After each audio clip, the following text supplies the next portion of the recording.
இராணுவத்தில் பணியாற்றி ஓய்வு பெற்ற முனைவர் நாயக் ஏழுமலை அவர்கள் கம்மவான்பேட்டை எப்படி இராணுவப்பேட்டையாக மாறியது என்பது குறித்தும், ஒவ்வொரு வீட்டிலும் இளைய தலைமுறையினர் எப்படி இராணுவத்தில் இடம் பிடிப்பது என்பது குறித்தும், அவர்களுக்கு அளிக்கப்படும் பயிற்சிகளை குறித்தும் விரிவாக எடுத்துரைக்க இருக்கின்றார்.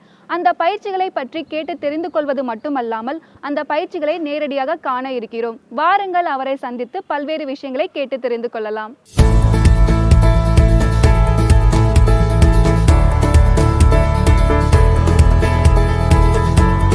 ओके क्लास बैठ के सदान आराम से बैठ के सदान आराम से சரி ஓகே. இப்போ வந்து நீங்கள் வந்து ஆர்மி செலெக்ஷன் போகிறதுக்காக வந்துருக்கீங்க. அந்த ஆர்மி செலெக்ஷன் போகும்போது ஃபஸ்ட்டு பார்த்தீங்கன்னா இந்த அக்னிவீரில் போகும்போது ஃபஸ்ட்டு எக்ஸாம். புரியுதா கண்ணா?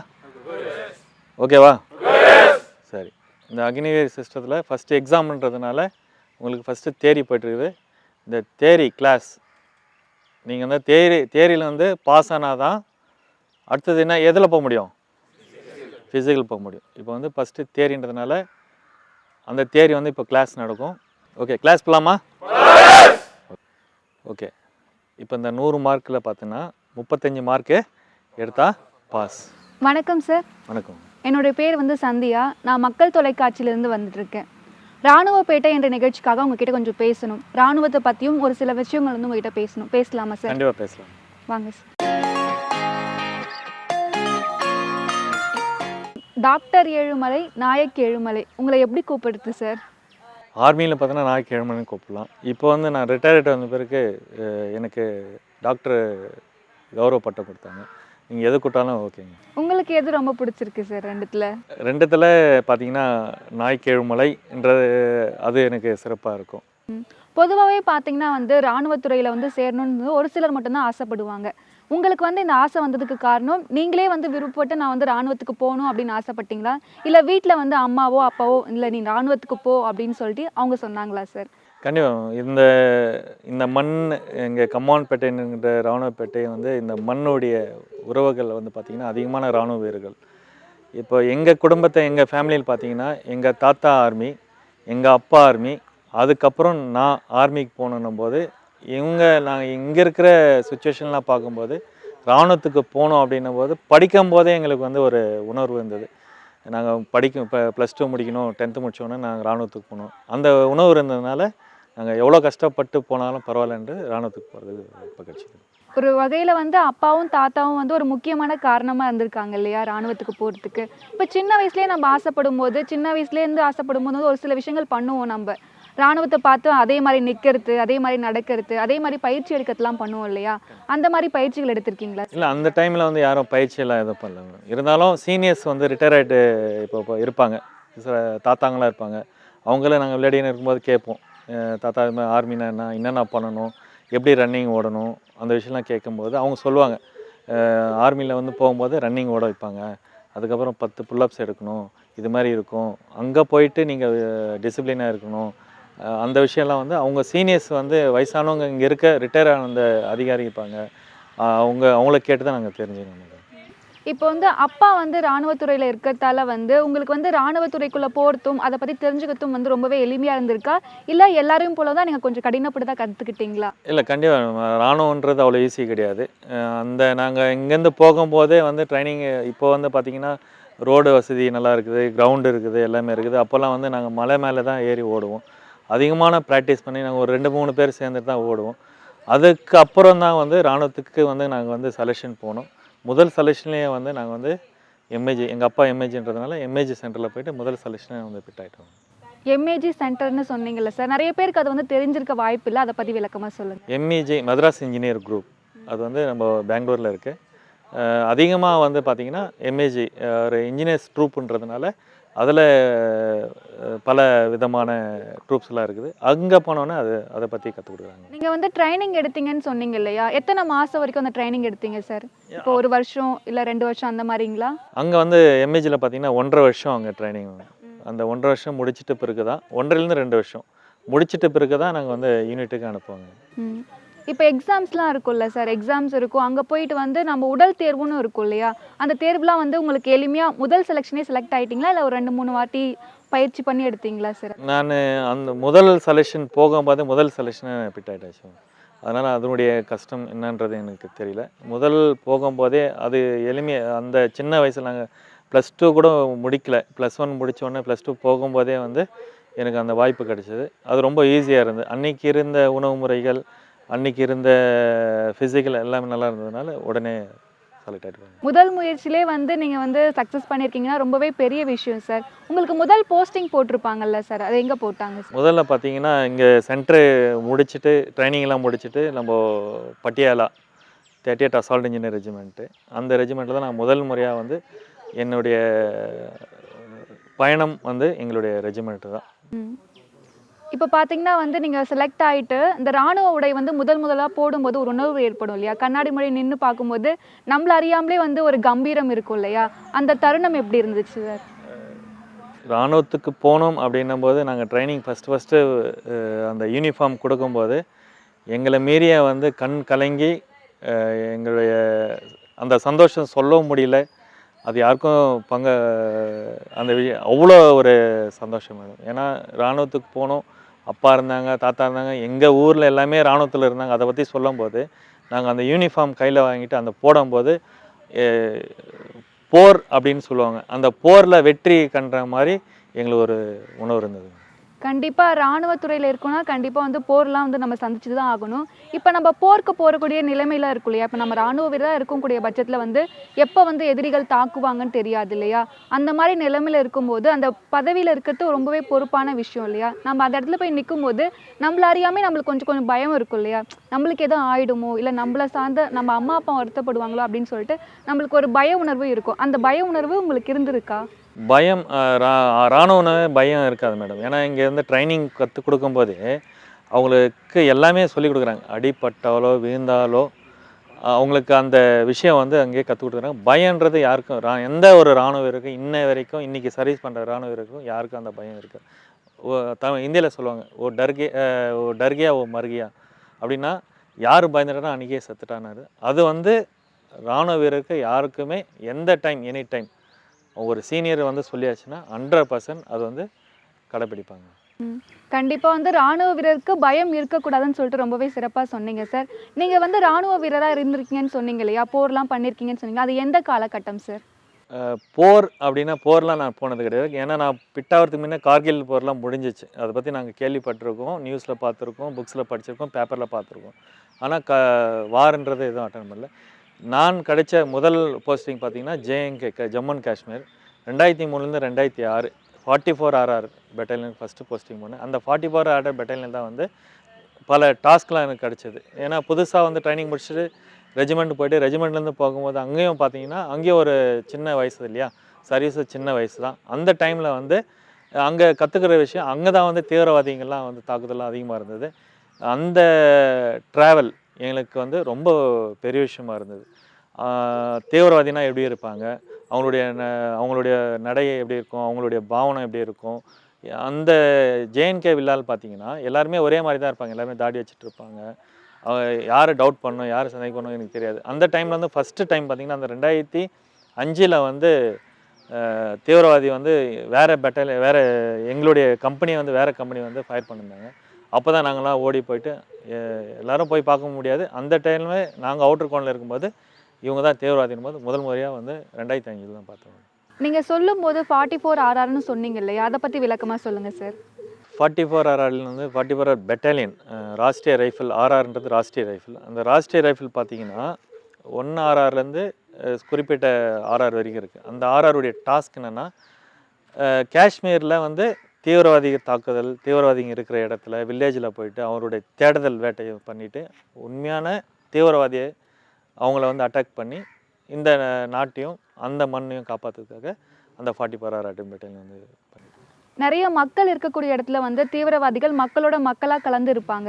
அதில் வந்து தீவிரவாதி இவங்க தான் அப்படின்னு சொல்லிட்டு கண்டுபிடிக்கிறது வந்து உங்களுக்கு எளிமையாக இருந்ததா இல்லை கஷ்டமாக இருந்ததா சார்? கண்டிப்பாக மேடம். ஏன்னா வந்து ஜேஎன்கே ஜம்மு அண்ட் காஷ்மீரில் பார்த்தீங்கன்னா அங்கே இருக்கிற ஒரு எல்லா உருவம் பார்த்தீங்கன்னா ஒரே மாதிரி தான் இருக்கும். இருந்தாலும் அங்கே இருக்கிற 44 பெட்டாலியனில் ஹெட் குவார்ட்டரில் அது இல்லாமல் அங்கே இருக்கிற போலீஸ் ஸ்டேஷனில் வந்து வாண்டடை வந்து ஃபோட்டோட அவருடைய பேர் எந்த வில்லேஜ்ன்றதை ஐடென்டிஃபிகேஷன் பண்ணியிருப்பாங்க. அந்த ஐடென்டிஃபிகேஷன் வச்சு தான் ரொம்ப ஈஸின்னு சொல்ல முடியாது, ரொம்ப ரொம்ப கஷ்டப்பட்டு தான் அவங்களோட வந்து நாங்கள் தாக்குதல் பண்ணுறதுக்கு. இந்த தீவிரவாதியை பிடித்த தருணம் இல்லைன்னா அவங்கள வந்து சுட்டு கொன்ற தருணம்லாம் இருக்கும் இல்லையா, அதை பற்றிலாம் சொல்லுங்கள் சார். சுட்ட தருணம் அப்படின்லாம் கிடையாது மேடம். அவங்க வந்து தாக்குதல் வந்து ஒரு இராணுவ வீரரும் இன்னி வரைக்கும் கஷ்டப்பட்டுருக்காங்க. பல இராணுவ வீரர்கள் இந்த நாட்டுக்காக தியாகம் பண்ணுறாங்க.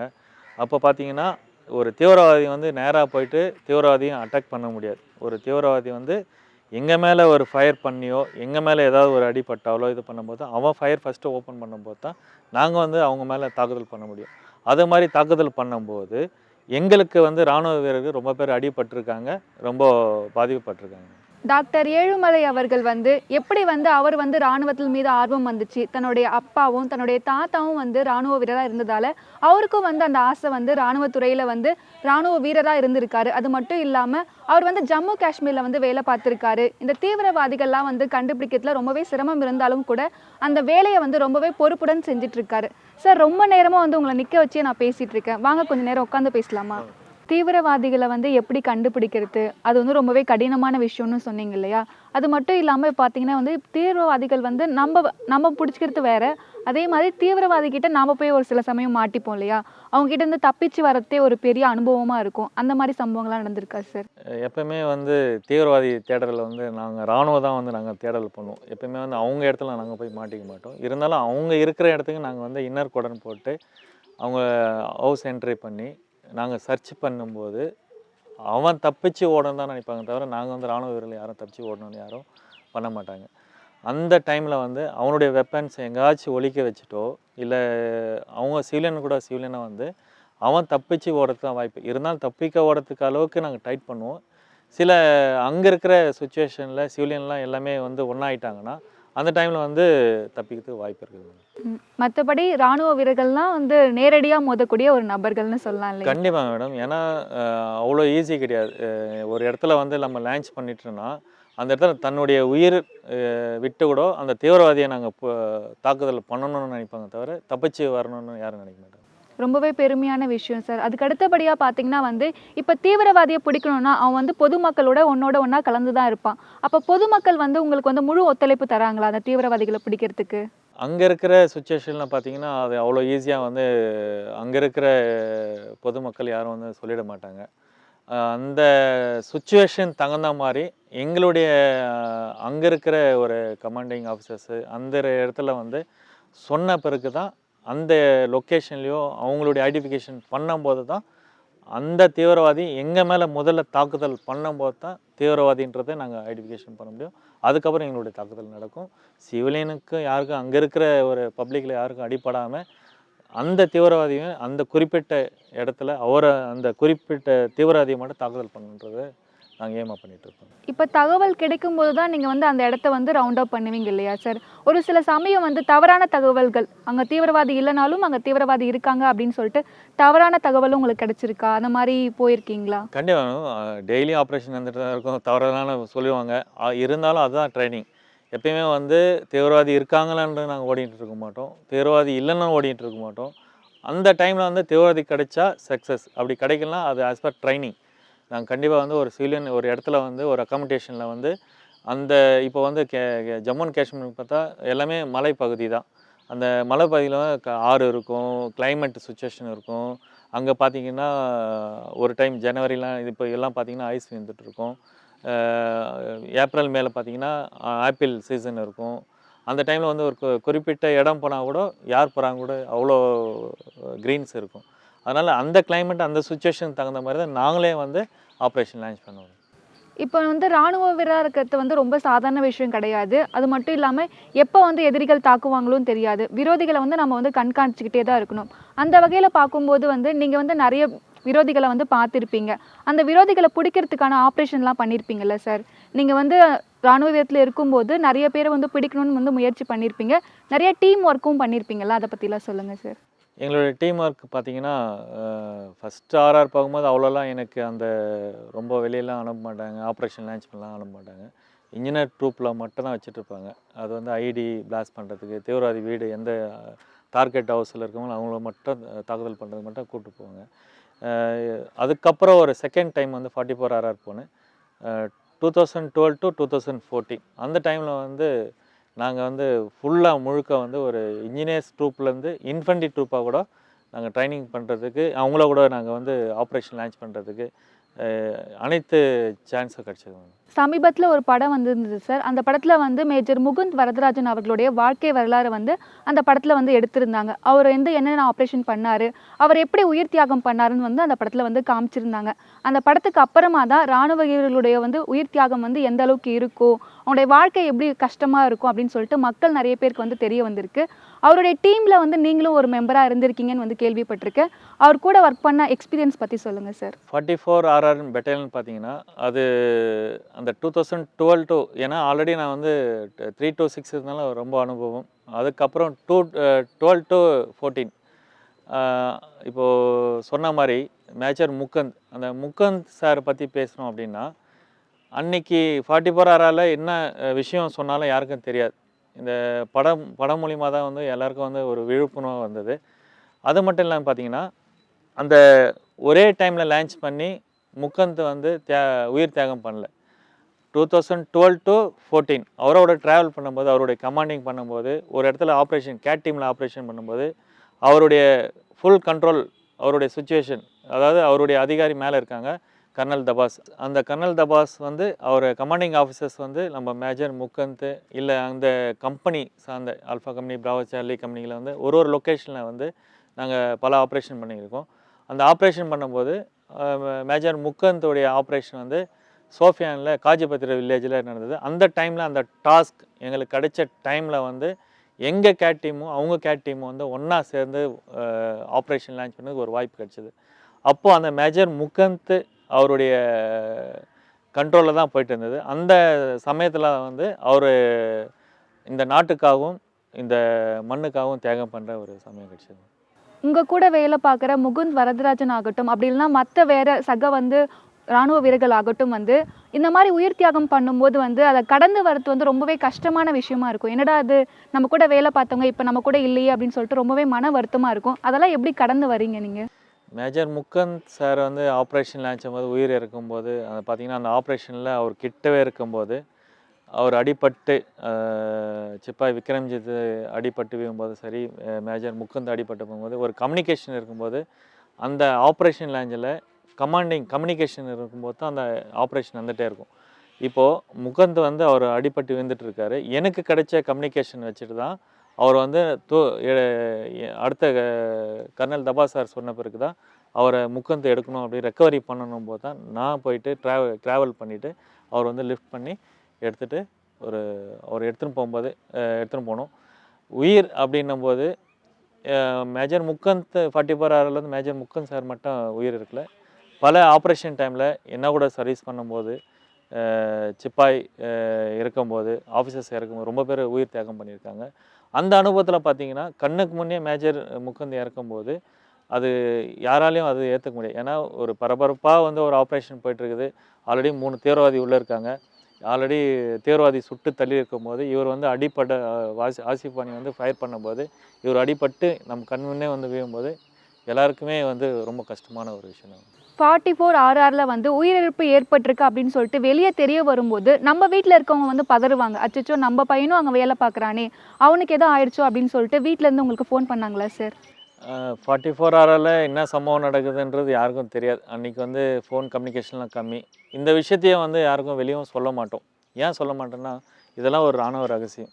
இந்த விஷயத்த நாங்கள் இங்கே பண்ணணும், இது செஞ்சோம் அப்படின்னு சொல்கிறதுக்கு எங்களுக்கு வாய்ப்பும் கிடைக்காது. நாங்கள் வீட்டில் இருக்கிற பேரண்ட்ஸுக்கும் வந்து அதை சொல்ல மாட்டோம். ஏன்னா நாங்கள் வந்து தமிழ்நாட்டை விட்டே வந்து நாங்கள் வெளியே வந்து வேலை செய்யணும் போது பல விஷயம் நடக்கும். அந்த விஷயத்தில் வந்து யாருக்கும் வந்து எந்த தகவலும் நாங்கள் சொல்ல மாட்டோம். இராணுவத்தில் இருக்கோன்னா நம்மளுக்கு வந்து எப்போ வந்து உயிர் போகும் அப்படின்லாம் எப்போ அடிப்படும் நம்மளால சொல்லவே முடியாது. அந்த வகையில் பார்க்கும்போது இராணுவத்தில் நீங்கள் இருந்தபோது உங்களுக்கு ஏதாச்சும் அடிபட்டிருக்குங்களா? அந்த டைமில் வந்து அடிப்பட்டால் இங்கே நான் உட்காந்து பேசியிருக்க மாட்டேன். இருந்தாலும் வந்து அது கிடைச்ச வாய்ப்பு, அது டாஸ்க். எது இருந்தாலும் எந்த ஒரு இராணுவ வீரர் வந்து பயந்துலாம் யாரும் போக மாட்டான். அப்படி போகும்போது கண்டிப்பாக சக்ஸஸ் பண்ணணும்னு தான் நினைப்போம். அந்த சக்ஸஸ்ன்றது ஒரு வீரரும் ரெஸ்பான்சிபிலிட்டி ரொம்ப இருக்குது. அது மீறியும் தீவிரவாத தாக்குதலில் வந்து அடிபட்டு உயிரிழந்தவங்க எங்களுடைய 44 ஆறுலேயும் இருக்காங்க. இப்போ ராணுவத்துல வந்து நம்ம சேரும்போது ஒரு பதவியில ஒரு சாதாரண ஒரு ராணுவ வீரரா தான் சேருவோம். நம்மளுடைய வேலையின் அடிப்படையில வந்து நம்மளுக்கான பதவிகள் வந்து மாறிக்கிட்டே இருக்கும். அந்த வகையில வந்து நீங்க சேர்ந்ததுக்கும், நீங்க வந்து வெளிய வந்ததுக்கும் இடைப்பட்டதுல என்னென்ன பதவிகள் வந்து உங்களுக்கு கிடைச்சிருக்கு? அப்போ பார்த்தீங்கன்னா, நானு 2001ல் பிட் ஆயிட்டு 2017 ஏன்னா ஒரு 17 வருஷம் தான் நான் சர்வீஸ் பண்ணியிருந்தேன். அந்த 17 வருஷத்துல பார்த்தீங்கன்னா, சிப்பாயிலேருந்து ஒரு நாய்க் ப்ரொமோஷன். ஃபஸ்ட்டு ப்ரொமோஷன் அதுதான். அதுக்கப்புறம் வந்து நானு வாலண்டியரா எழுதி கொடுத்ததுனால, அந்த ப்ரொமோஷன் வாய்ப்பு எனக்கு கிடைக்கல. நாய்க்கு மட்டும் தான் கிடைச்சது. இப்போ பொதுவாவே பார்த்தீங்கன்னா வந்து, ராணுவத்துறையில நம்ம ஆரம்பத்துல போகும்போது வந்து, சில விஷயங்கள் வந்து அடாப்ட் பண்ணிக்கிறது ரொம்பவே கஷ்டப்படுவோம். ஏன்னா வந்து, நம்ப வந்து வாழ்ந்த சூழ்நிலை வேற மாரி இருக்கும். நம்ம வேலை பார்க்குற சூழ்நிலை வந்து வேற மாரி இருக்கும். அந்த வகையில நீங்க ஆரம்பத்துல போய் சேர்ந்திருப்பீங்க இல்லையா ராணுவத்துல? அப்ப அந்த சிச்சுவேஷன், பணிப்பொழிவு அதெல்லாம் வந்து எதிர்கொள்றதுக்கு எவ்வளோ நாட்கள் எடுத்துக்கிட்டீங்க? இல்ல 1 வருஷம், 2 வருஷம் ஆனதுக்கு அப்புறமா தான், அங்க இருக்க கிளைமேட், அங்க இருக்க ஃபுட்டு எல்லாத்தையும் வந்து அடாப்ட் பண்றதுக்கு எவ்வளோ நாட்கள் ஆச்சு சார்? கண்டிப்பா மேடம். போன உடனே நேரா வந்து ஜேஎன்கே காஷ்மீர் போன உடனே, நேரா வந்து தீவிரவாதி தாக்குதல் பண்ணுறதுக்கு யாரையும் விட்டுற மாட்டாங்க. அங்கே வந்து அங்கே இருக்கிற பெட்டாலியனில் வந்து மினிமம் ஒரு 1 மந்த் வந்து ட்ரைனிங் கற்றுக் கொடுப்பாங்க. அங்கே இருக்கிற கலாச்சாரம் எப்படி இருக்கும், அவங்க என்னென்ன பண்ணுவாங்க, உணவு முறைகள் எப்படி, இந்த ஐஸ் வீயும்போது பனி வீயும்போது அவங்களுடைய ஃபுட் எப்படி எடுத்துக்கணும், கிளைமேட் எப்படி மாறும், பை சான்ஸ் உடம்பு சரியில்லைனா அதுக்கு என்னென்ன பண்ணணுன்றது 1 மாதம் வந்து அவங்க கிளைமேட்காக மற்ற ட்ரைனுக்காக கண்டிப்பாக கற்றுக் கொடுப்பாங்க. இப்ப ராணுவ வீரர்னா வந்து அவங்களுக்குன்னு ஒரு வேலை இருக்கும். அதையும் தாண்டி உங்களுக்கு வந்து ஃப்ரீ டைம்னு ஏதாச்சும் கிடைக்குமா? நீங்க இளைப்பாறுறதுக்கு, இல்ல நண்பர்களோட பேசுறதுக்கு ஏதாச்சும் நேரங்கள் வந்து உங்களுக்கு தரப்படுமா சார்? கண்டிப்பாக மேடம். ஃப்ரீ டைம்னா எப்பவுமே ஃப்ரீ டைம் தான் ஆர்மி. ஏன்னா, எப்போ எங்கே சான்ஸ் கிடைக்குதோ, அந்த டைமில் நாங்கள் ஃப்ரீ பண்ணிப்போம். ஏன்னா, ஒரு ஒரு இடத்துலேருந்து ஒரு வேலைக்கு போவோம், இல்லை வேறு எதனா டாஸ்க் கிடைக்கும். அந்த டைமில் சமயத்தில் கிடைக்கிற டைமில் தான் நாங்கள் வந்து டைம் ஸ்பெண்ட் பண்ணிக்குமே தவிர, இதுக்குன்னு ஒரு டைம் கிடையாது. 24x24 எப்பவுமே வந்து இந்த நாட்டுக்கு, இந்த மண்ணுக்கு வந்து ஒரு ஒரு ராணுவ வீரர் வந்து இன்றைக்கி வந்து பாதுகாப்பாக பண்ணிகிட்ருக்காங்கன்னா, இந்த ஒரு எல்லை காக்கும் சாமி அவங்க வந்து தூங்காமல் இருந்ததுனால தான் இந்த நம்மளுடைய நாடு, நம்மளுடைய இந்தியா வந்து தேசம் வந்து இவ்வளோ வளர்ந்து போயிட்டுருக்கு. இப்ப பொதுவாவே பார்த்தீங்கன்னா வந்து, நீங்க ராணுவத்துக்கு வந்துட்டீங்க. வீட்ல வந்து நான் ராணுவ வீரர் ஆகிட்டேன்னு சொல்லிட்டு வந்துட்டு, இங்க ஒரு 1 வருஷமோ, 2 வருஷமோ, இல்லன்னா ஒரு 5 வருஷமோ வந்து வீட்ட விட்டு இருந்துட்டு, அதுக்கப்புறம் ஒரு 5 வருஷம் ஒரு கேப்க்கு அப்புறமா நீங்க வீட்டுக்கு போயிட்டு, அந்த ராணுவ உடையில போயிட்டு வீட்ல நிக்கும்போது, உங்கள ராணுவ உடையில உங்க அம்மாவோ, அப்பாவோ பார்த்ததுக்கு அப்புறமா, அவங்களுடைய மனநிலை எப்படி இருந்தது? அவங்களுடைய உணர்வு எப்படி இருந்தது? நீங்க போய் அங்க நிக்கும்போது எவ்வளோ கம்பீரமா நின்னீங்க சார்? அதாவது 2 வருஷம் 3 வருஷம்லாம் கிடையாது மேடம். அதாவது வந்து ட்ரைனிங் ஃபஸ்ட்டு பேசிக் முடித்தோன்னே 6 மந்த் பேசிக் முடித்தோடனே அங்கே ஒரு 20 டேஸ் லீவ் கொடுத்து அனுப்புவாங்க. அந்த 20 டேஸில் வந்து எம்ஏஜிலேருந்து நாங்கள் ஊருக்கு வரும்போது எங்களுடைய டீம் நாங்கள்லாம் வந்து ஒன்றா பேசிப்போம். நாங்கள் போகும்போது அம்மாவுக்கு வந்து துணி எடுத்துன்னு போகணும், சேரீ எடுத்துன்னு போகணும், அப்பாவுக்கு வந்து வேஷ்டி சட்டை எடுத்துன்னு போகணும் அப்படின்னு நாங்கள் எல்லாமே பேசி ட்ரைனிங் ஏன்னா ட்ரைனிங் முடிச்சுட்டு இவ்வளோ கஷ்டத்தில் எவ்வளோ கஷ்டத்தை மீறி வரும்போது அப்பா அம்மா பார்க்க போகிறோம் இல்லையா, ஒரு வேலை வாய்ப்புன்னு வரும்போது ஒரு இராணுவ வீரராக போய் பார்க்கும்போது அவங்க எதிர்க்க வந்து நாங்கள் யூனிஃபார்ம் போடணுன்ட்டு நாங்கள் அங்கே அந்த டைமில் வந்து யூனிஃபார்ம் போட்டு அப்பா அம்மா எதிர்க்க வந்து ஆசீர்வாதம் வாங்கிட்டு அது ரொம்ப மறக்க முடியாத நாட்கள். அது சொன்னாலும் புரியாது.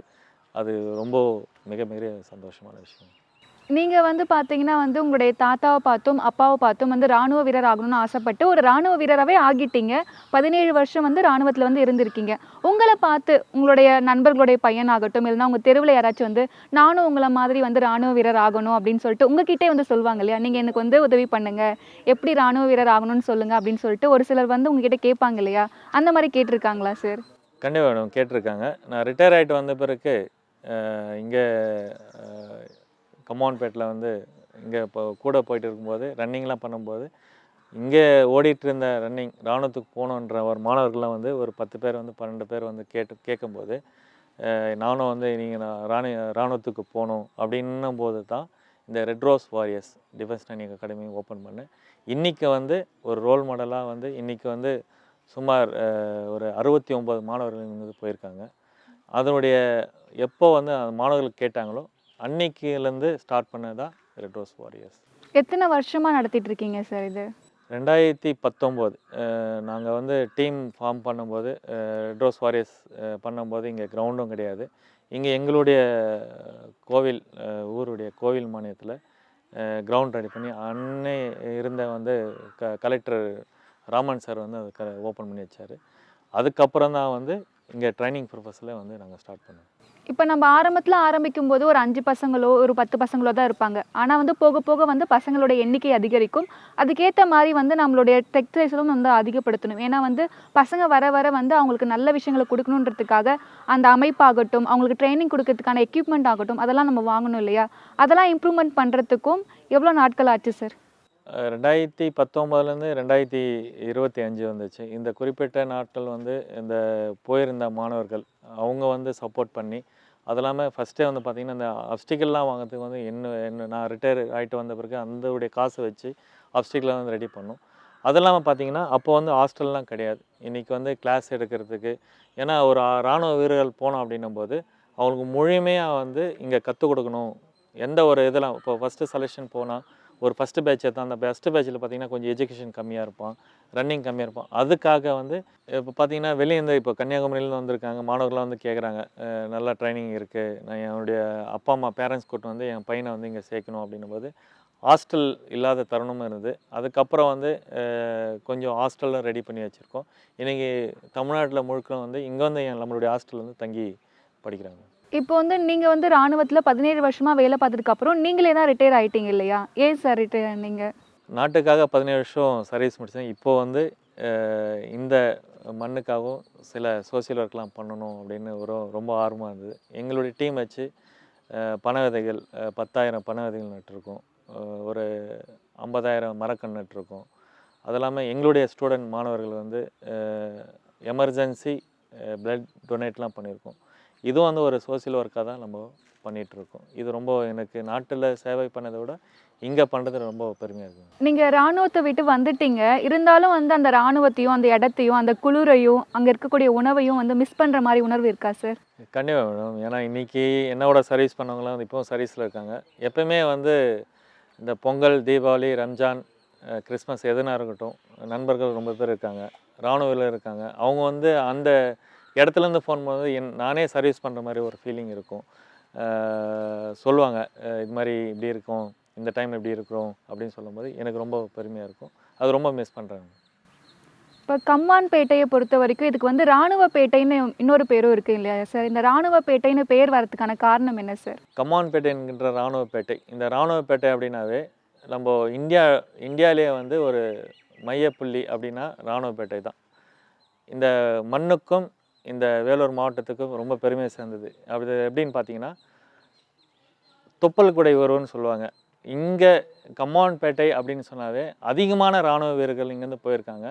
பல இடத்துல இது ஒரு தாய் கிராமம், இராணுவத்துக்கு ஒரு தாய் கிராமம் சொல்லலாம். 1972 பார்த்தீங்கன்னா நமது தமிழ்நாட்டு கவர்னர் கே ஷா 71 வந்து போர் நடந்து முடிஞ்ச உடனே 72 வந்து நம்ம தமிழ்நாட்டுக்கு கவர்னர் வராரு. வரும்போது விசிட் பண்ணும்போது இங்கே சொல்கிறார், இந்த இடத்துல வந்து கம்மான்பேட்டில் வந்து ஒரு இது பண்ணலாம், மீட்டிங் பண்ணலாம் அப்படின்னும்போது இங்கே சுற்றி இருக்கிற கிராமத்துக்கும் இன்ஃபார்ம் பண்ணுறாங்க. பாயிண்ட் வந்து கம்மான்பேட்டை தான். அப்படின்னும்போது இங்கே சுற்றி இருக்கிற இராணுவ வீரர்கள், ரிட்டையர் ஆன இராணுவ வீரர்கள் வந்து அவங்க யூனிஃபார்ம்லாம் போட்டுட்டு, கம்மான்பேட்டில் இருக்கிற இராணுவ வீரர்கள் எல்லாமே யூனிஃபார்ம் போட்டு அவர் கவர்னர் கே ஷா வரும்போது அவருக்கு வந்து ஒரு வரவேற்பு கொடுக்குறாங்க. வரவேற்பு கொடுக்கும்போது அவர் கேட்குறாரு, இது நம்ம எந்த இடத்துல இருக்கிறோம், நன்றி சொல்கிறதுக்கு எந்த இடத்துல வரும்போது இது கம்மான்பேட்டையில் இது இராணுவப்பேட்டை அப்படின்ற விஷயம் சொல்லும்போது அந்த இராணுவப்பேட்டை அன்னைக்குலேருந்து இன்னை வரைக்கும் அந்த இராணுவப்பேட்டை ரொம்ப பெருமையாக. ரொம்பவே பெருமையான விஷயம் சார். ஏன்னா வந்து ஒரு வீட்டுக்கு ஒருத்தர்னா அந்த அளவுக்கு வந்து இராணுவப்பேட்டையில் வந்து அதிகமான பேர் வந்து இராணுவத்தில் போயிட்டே இருக்காங்க. நிறைய கிராமங்கள்லையும் சரி, நிறைய ஊர்களையும் சரி இந்த மாதிரி நடக்காது. எல்லாரும் வந்து வேறு வேறு துறையில் தான் போகணுன்னு ஆசைப்படுவாங்க. ஆனால் இத்தனை பேர் வந்து தேசத்துக்காக நான் இராணுவத்துறையில் சேரணும்னு ஆசைப்படுறது வந்து ரொம்பவே பெரிய விஷயம். அதுக்கு ஒரு படியாக வந்து நீங்கள் வந்து ஒரு பயிற்சி அளித்துட்டு இருக்கீங்கன்னா அது ரொம்பவே பெரிய விஷயம் சார். ஏன்னா வந்து எங்கே போய் நம்ம பயிற்சி எடுக்கிறது, எங்கே போய் படிக்கிறது அப்படின்னு சொல்லிட்டு நிறைய பேர் குழம்பிட்டு இருப்பாங்க. அதெல்லாம் ஒரு பக்கம் இருக்கட்டும் சார். நீங்கள் வந்து இராணுவத்தில் வந்து வேலை பார்த்துட்டு இருக்கும்போது இப்போ வந்து நூலில் உயிர் தப்பியிருப்பாங்க அப்படின்னு சொல்லுவாங்க இல்லையா? ஜஸ்ட் மிஸ் அப்படின்னு சொல்லுவாங்க இல்லையா? அந்த மாதிரி வந்து உயிர் தப்பித்த அனுபவம் இருக்கா? கண்டிப்பாக மேடம். ஏன்னா இப்போ 44 RRL வந்து பார்த்திங்கன்னா ஒரு மாதத்துக்கு 2 ஆப்ரேஷன் நடக்கும்.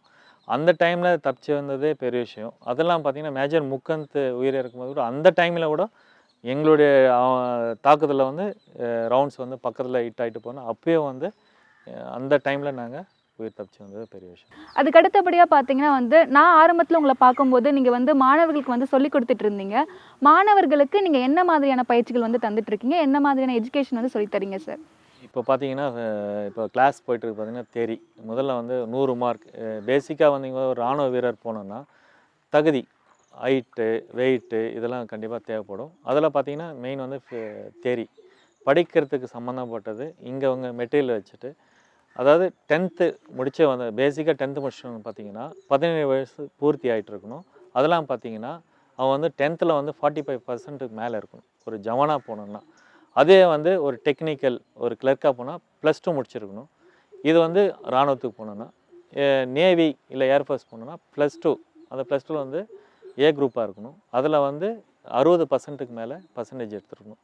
இந்த தேர்வு இருந்தால் தான் இவங்க வந்து இராணுவத்துக்கே வந்து நான் இங்கே பேசிக்காக வந்து அவங்கள செக் பண்ணிவிட்டு ஹைட் எல்லாம் வச்சு செக் பண்ணிவிட்டு மார்க்குடைய பர்சன்டேஜெலாம் செக் பண்ணிட்டு தான் இந்த கிளாஸுக்கு நாங்கள் உட்கார வைக்கிறோம். இப்போ சேர்க்கும் போதே வந்து இதெல்லாம் குவாலிஃபிகேஷன் இருக்கா அப்படின்னு சொல்லிட்டு தான் நம்ம வந்து சேர்க்கும் போதே வந்து சேர்த்துக்கிறோம் இல்லைங்களா? இப்போ அதுக்கு அடுத்தபடியாக பார்த்தீங்கன்னா உடல் பயிற்சி தேர்வும் இருக்கு இல்லையா? உடல் வந்து பலமாக இருக்கணும் இல்லையா? அதுக்கு என்னென்ன மாதிரியான பயிற்சிகள் தந்து? கண்டிப்பாக மேடம். உடல் எக்ஸாம் முடிச்சிட்ட பிறகு வெயிட்டிங் வந்து ஃபிசிக்கலுக்கு வெயிட்டிங் பண்ணிகிட்டு இருப்போம். அந்த டைம் வந்து ரன்னிங் எப்படி போடணும்னு தெரியாது, புல்லப்ஸ் எப்படி எடுக்கணும்னு தெரியாது. அதுக்கும் நாங்கள் வந்து இங்கே பயிற்சி கற்றுக் கொடுக்குறோம். இப்போ பயிற்சி நம்ம தரோன்னு நம்ம பேசிகிட்டு இருந்தோம். இந்த பயிற்சியோடைய கால அளவுகள் இப்போ தினமும் வந்து அவங்களுக்குன்னு ஒரு கால அளவுகள் இருக்கும் இல்லையா? நீ காலையில் வந்து இத்தனை மணி நேரம் வரணும், மாலையில் இத்தனை மணி நேரம் வரணும் அப்படின்னு இருக்கும் இல்லையா? எந்த நேரத்தில் சொல்லித் தரீங்க சார்? காலையில் பார்த்தீங்கன்னா 5 மணிக்கெலாம் வந்து மாணவர்கள்லாம் வந்து இங்கே அசம்பிள் ஆகிடுவாங்க. 5 மணிலேருந்து 8 மணி வரைக்கும் அவங்க ஃபிசிக்கல் வந்துட்டுருக்கோம். அந்த கிளைமேட் சுச்சுவேஷன் அங்கே என்ன ட்ரைனிங் கற்றுக் கொடுக்குறாங்களோ அதே ட்ரைனிங் தான் நாங்கள் வந்து இங்கே கற்றுக் கொடுக்குறோம். காலையிலேருந்து 8 மணி வரைக்கும். அதுக்கப்புறம் ஈவினிங் வரை ஒரு 1 ஹவர்ஸ் ட்ரைனிங். இப்போ உண்மையான இராணுவத்தில் உடற்பயிற்சி தேர்வுகள் எந்த அளவுக்கு இருக்குமோ அந்த அளவுக்கு வந்து நாமளும் வந்து இங்கேயே சொல்லி கொடுத்துருவோம்ல சார்? இல்லை அங்கே போயிட்டு வந்து அந்த மாணவன் வந்து ஏதாச்சும் ஒரு ஸ்ட்ரகிள் பண்ணுறான்னும் போது அவனுக்கு ஏதாச்சும் எதில் வந்து ஃபால்ட் இருக்குன்னு சொல்லிட்டு இன்னும் எக்ஸ்ட்ராவாக ட்ரைனிங் கொடுத்துருக்கீங்களா சார்? கண்டிப்பாக. இங்கே வந்து ஒரு ஸ்டூடெண்ட் வந்து வரும்போது எப்படி ஓடணும், எப்படி இருக்கணுன்றது தெரியாது. இன்றைக்கி வந்து அந்த ஆர்மியில் இருக்கிற கேம்ப் மாதிரி தான் இப்போ நீங்கள் பார்த்துருப்பீங்க நம்முடைய ஹாஸ்டல். உணவு முறையும் இருக்கட்டும், இவங்க லவுட்டிங் படுக்கிற இடமா இருக்கட்டும், அவங்க தினசரி வந்து ரொட்டேட்டில் இருக்கிற இடம் வந்து எவ்வளோ சுத்தமாக வச்சுட்டாங்கன்னு நீங்கள் பார்த்துருப்பீங்க. அது மட்டும் இங்கே நாங்கள் கற்றுக் கொடுக்குற ட்ரைனிங் இங்கே கற்றுக் கொடுத்துட்டு அவன் சக்ஸஸ் ஆகிட்டான்னா கண்டிப்பாக அங்கேயும் 100% சக்ஸஸ் ஆகிடும். எந்த ஒரு கஷ்டமும் வராது. நம்ம வந்து இங்கே ட்ரைனிங் பண்ணியிருக்கோம், இதோட கஷ்டம் வருது அங்கே எதுவும் இருக்காதுன்ட்டு ஈஸியாக வந்து ட்ரைனிங் பண்ணுறது வாய்ப்பு இருக்குது. இங்கே வந்து அதிகப்படியான எஃபெக்ட் போட்டு நிறைய வந்து கடினமான அந்த உடல் பயிற்சிகளாக கொடுத்துக்கிறதால அங்கே போகும்போது அவங்களுக்கு எளிமையாக இருக்கும் இல்லையா? இப்போ பார்த்தீங்கன்னா வந்து நம்ம நிறைய பயிற்சி கொடுத்து அனுப்பிடுறோம். நிறைய பேர் வந்து சக்ஸஸ் ஆவாங்க. ஒரு சிலர் வந்து இல்லை இந்த முறை தோத்துட்டேன், அடுத்த முறை நான் வந்து முயற்சி பண்ணுவேன் அப்படின்னு வருவாங்க. இப்போ வந்து உங்கள்கிட்ட வெற்றி அடைஞ்ச மாணவர்கள் வந்து வாழ்த்து வாங்குவாங்கள்ல, உங்களால் தான் சார் நான் வந்து இந்த மாதிரி வந்து இராணுவத்தில் வந்து சேர்ந்துருக்கேன், உங்களால் தான் நான் இந்த பதவிக்கே வந்திருக்கேன்னு சொல்லிட்டு உங்ககிட்ட ஆசீர்வாதம் வாங்க வருவாங்க. அப்போ வந்து நீங்களும் ரொம்ப சந்தோஷப்படுவீங்க இல்லையா? இந்த மாதிரி என்னால் ஆகியிருக்கா அப்படின்னு சொல்லி நானும் அவருக்கு ஒரு காரணமாக இருந்திருக்குன்னு சொல்லிட்டு உங்களுக்கும் மன நிறைவாக இருக்கும். அந்த தருணத்தை பற்றி சொல்லுங்கள். கண்டிப்பாக மேடம். இது ரெட் ரோஸ் வாரியர்ஸ் வந்து ஒரு கோவில். இது கோவிலை தான் நாங்கள் பார்த்துட்ருக்கோம். இது வந்து ரெட் ரோஸ் வாரியர்ஸ் தனிப்பட்ட முறை எனது மட்டும் கிடையாது. இது ஒரு டீம் ஒர்க். எவ்வளோ பேர் இப்போ வந்து 69 பேர் பிட்டாக இருக்குன்னா 69 குடும்பங்கள். அந்த குடும்பத்துலேயும் நான் அந்த குடும்பத்தில் வாழ்ந்துட்டு இருக்கும்போது அவங்க சில மாணவர்கள் எங்களுக்கு வாழ்த்து சொல்லும்போது ரொம்ப அது வந்து எங்களுக்கு ரொம்ப பெருமையாக இருக்குது. இந்த வாழ்த்து வந்து எனக்கு மட்டும் கிடையாது, அந்த 69 குடும்பத்துக்கும் ஒரு வாழ்த்து சொன்ன மாதிரி எனக்கு ஒரு பெருமை. இப்போ இராணுவத்தில் சேர்றதுக்காக வந்து உடற்பயிற்சி தேர்வும் இருக்கு இல்லையா? அதுக்காக வந்து நீங்கள் ட்ரைனிங் தருவீங்க அப்படின்னு சொன்னீங்க. ஸோ அந்த ட்ரைனிங்கை வந்து நேராக பார்த்துட்டா வந்து எப்படிலாம் வந்து ட்ரைனிங் எடுக்கிறாங்க அப்படின்னு சொல்லிட்டு மக்களும் தெரிஞ்சுப்பாங்க, நானும் தெரிஞ்சுப்பேன். அந்த ட்ரைனிங் பற்றி ஒரு ட்ரைனிங் பற்றியும் நீங்கள் விளக்கமாக சொல்கிறீங்களா? கண்டிப்பாக ட்ரைனிங் பார்க்க போகலாமா சார்? கண்டிப்பாக போகலாம். ஓகே, சதான் விஷாம், சதான் விஷாம். Okay, ready? ட்ரைனிங் பண்ணலாமா? பண்ணலாமா? சரி. உங்களுடைய லட்சியத்துக்கு எதுக்காக வந்துக்கிறீங்க? இராணுவத்துக்கு போகணுன்றதுக்காக வந்துக்கிறீங்க. இராணுவத்துக்கு போவீங்களா போக மாட்டீங்களா? கண்டிப்பாக. அப்போ போகணுன்னா இந்த கஷ்டத்தெல்லாம் அனுபவிச்சு தான் ஆகணும். இந்த ட்ரைனிங் வந்து பண்ணி தான் ஆகணும். புரியுதா கண்ணா? இன்றைக்கி நம்ம கம்மான்பேட்டை இராணுவப்பேட்டில் வந்து நேதாஜி சுபாஷ் சந்திர போஸ் விளையாட்டு திடலில் வந்து டெய்லி நடக்கிற ட்ரைனிங் என்னன்றது, இப்போ என்னென்ன ட்ரைனிங் பண்ண போகிறாங்கன்றது, இந்த ரன்னிங் 1.6 அந்த 1.6 வந்து நாங்கள் வந்து எப்பவுமே வந்து 1.6 இருக்க மாட்டோம். ஒரு நாளைக்கு ட்ரைனிங் ப்ராசஸ் இருக்குது. அந்த ட்ரைனிங் ப்ராசஸ் பார்த்திங்கன்னா ஷெட்யூல் பார்த்திங்கன்னா ஒரு நாளைக்கு வந்து லாங் ரூட் ஒரு மினிமம் வந்து 20 கிலோமீட்டர்ஸ் ரன்னிங் பண்ணிட்டு வருவாங்க. ஒரு நாளைக்கு பார்த்திங்கன்னா 5 கிலோமீட்டர்ஸ். ஒரு நாளைக்கு பார்த்திங்கன்னா அவங்களுக்கு யோகா மெடிடேஷன் இருக்கும். அது இல்லாமல் பார்த்திங்கன்னா ஒரு நாளைக்கு வந்து லாங் ரூட் போயிட்டு வந்து மறுநாள் பார்த்திங்கன்னா அவங்களுக்கு மசாஜ் இருக்கும். அது இல்லாமல் வந்து மாணவர்கள் வந்து ட்ரைனிங் எவ்வளோ கஷ்ட ட்ரைனிங் பண்ணாலும் அவங்கள சிரிக்க வச்சு ரொம்ப சந்தோஷமாக, ஏன்னா அவங்க அவ்வளோ ஆடாக இருக்கும்போது மாணவர்கள் என்ன நினைப்பாங்கன்னா, ஐயோ இவ்வளோ ட்ரைனிங் கஷ்டமாக இருக்குது, இராணுவத்துக்கு போனால் கஷ்டமாக இருக்குமே, ஒரு கஷ்டம் கூட அவங்களுக்கு தெரியக்கூடாதுன்றதுக்காக அவங்கள சிரிக்க வச்சு அங்கே இருக்கிற சுச்சுவேஷனில் நம்ம வந்து பார்த்து அதுக்கு தகுந்த மாதிரி இங்கே ட்ரைனிங் நாங்கள் பண்ணி கொடுக்குறோம். வாங்க சார், அந்த ட்ரைனிங் வந்து எப்படி கற்றுக் கொடுக்குறன்றது தினசரி இந்த மண்ணில் வந்து எப்படி கற்றுக் கொடுக்குறன்றது நம்ம பார்க்கலாம். சவுதான், விஷாம், ஓகே தம்பி ரன்னிங் போட்டு முடிச்சுட்டு வந்த பிறகு 10 இப்போ என்ன பண்ணோம், புல்லப்ஸை எடுக்கணும். ஓகேவா? சரி, எடுக்கலாமா? ஓகே, இப்போ ஒரு சின்ன ஒரு ஃபுல் ட்ரைனிங் நம்ம பண்ண போகிறோம். கிரவுண்டில் வந்து என்னென்ன பண்ண போகிறோன்றத இப்போ வந்து நம்ம ப்ராக்டிக்கலாக பண்ண போகிறோம். கரெக்டாக பண்ணலாமா? ஓகே சார், தினசரி வந்து 5:10 to 5:15 வந்து பார்த்திங்கன்னா மாணவர்கள் வந்து டெய்லியும் அசம்பிள் ஆகிடுவாங்க. அசம்பிள் ஆகிட்ட பிறகு அவங்களுக்கு வந்து வார்ம் அப் பண்ணணும். ஏன்னா ரன்னிங் போகிறதுக்கு முன்னே வந்து அவங்கள ஸ்ட்ரெச் பண்ணி ஃபுல்லாக வார்ம் அப் பண்ணி தான் இங்கேருந்து நாங்கள் ரன்னிங் அனுப்போம். அது வந்து நான் இப்போது எப்படி ஸ்ட்ரெச் பண்ணி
டவுன்.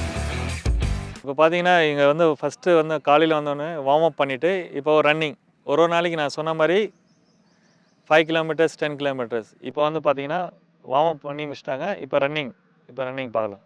பாய்ச்சல், ஓகே கவர் பண்ணி ஓடிட்டே இருக்கணும். புரியுதாடா? சரி, 2 பேர் கவர் பண்ணு. நார்மலாக வர மாதிரி ஓடு. கவர் பண்ணுறா, 2 பேர் கவர் பண்ணு. ஷபாஷ் கவர் பண்ணு. அப்படியே ஒரு ரவுண்ட் போயிட்டு வா, மாட்டுக்கு தானே போயிட்டு வா.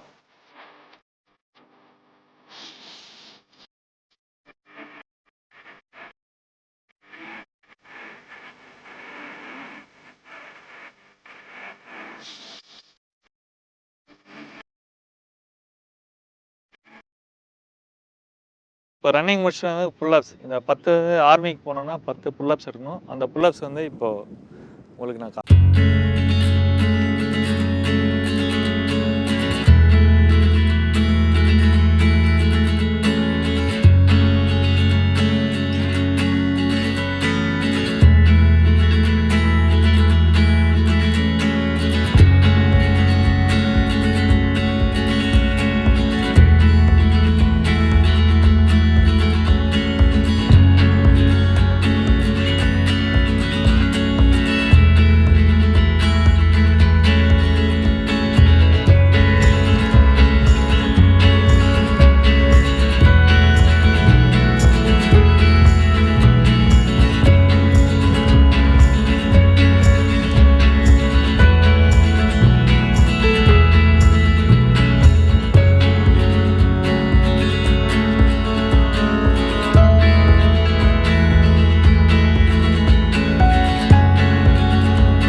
வெரி குட் நெக்ஸ்ட் கரெக்டாக கோஆர்டினேட்டர்ரா.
இருக்கீங்க சார். ஒவ்வொரு ட்ரைனிங்லேயும் வந்து அவங்க வந்து எவ்வளோ எஃபெக்ட் போட முடியுமோ அந்த அளவுக்கு வந்து எஃபெக்ட் போட்டு நல்லாவே ட்ரைனிங் பண்ணிட்டு இருந்தாங்க. மொத்தமாக எத்தனை வகையான ட்ரைனிங்ஸ் இருக்குது சார்? இது ஃபிசிக்கல் பார்த்தீங்கன்னா இதுக்கு கவுண்டிங்லாம் கிடையாது. ட்ரைனிங் பண்ணிகிட்டே இருக்கலாம். அந்த ஸ்டூடெண்ட் மாணவர்களை வந்து எவ்வளோ அவங்கள ட்ரைனிங் கொடுத்து அனுப்புகிறோமோ அந்த ஸ்டெமினா வந்து எவ்வளோ நம்ம ஸ்ட்ராங் பண்ணுறோமோ அதுவுமே பண்ணால் தான் பேஸ் கரெக்டாக பண்ண வச்சு தான் அவங்க ஆர்மிக்கு போகிறதுக்கு நம்ம ரெடி பண்ணுவோம். இப்போ ட்ரைனிங்கில் நம்ம குறிப்பிட்ட அளவு கொடுக்கும்போது இப்போது நம்ம வந்து ஓட வைக்கிறோம். ஸ்டார்டிங்கில் நம்ம ஓட வைக்கும்போது இத்தனை மணி நேரத்துக்குள்ளே ஓடணும், இத்தனை நிமிஷத்துக்குள்ளே ஓடணும், அந்த மாதிரி கால அளவுகள் இருக்கா சார்? கண்டிப்பாக வேணும். இராணுவத்துக்கு செலக்ட் ஆகணும்னா 1.6 அந்த டைமிங் பார்த்திங்கன்னா 5:15 மினிட்ஸ்க்குள்ளே வரணும். 5:15 to 5:45 எல்லாமே கவர் பண்ணிடணும். அதில் ஒரு கேட்டகரி இருக்குது, எக்ஸலண்ட் இருக்குது, குட் இருக்குது. அந்த 2 கேட்டகரி தான் எடுப்பாங்க. Maximum excellent and good. கண்டிப்பாக இந்த ட்ரைனிங் அவங்களுக்கு நான் பண்ண வச்சு தான் அந்த 1.6 டெஸ்ட்டு அவங்க வந்து ஆர்மி செலெக்ஷனுக்கு போக போகிறாங்க. இப்போ நம்ம கிட்ட இருக்க எல்லா பசங்களும் எக்ஸலண்ட் இல்லைனா குட் வாங்குற அளவுக்கு வந்து ஓடுவாங்களா சார்? கண்டிப்பாக குட்டுன்ற காலம் இருக்காது. கண்டிப்பாக எக்ஸலண்ட்டு கண்டிப்பாக போவாங்க. ஏன்னா அந்த அளவுக்கு நம்ம இங்கே ட்ரைனிங் கற்றுக்கிட்டு.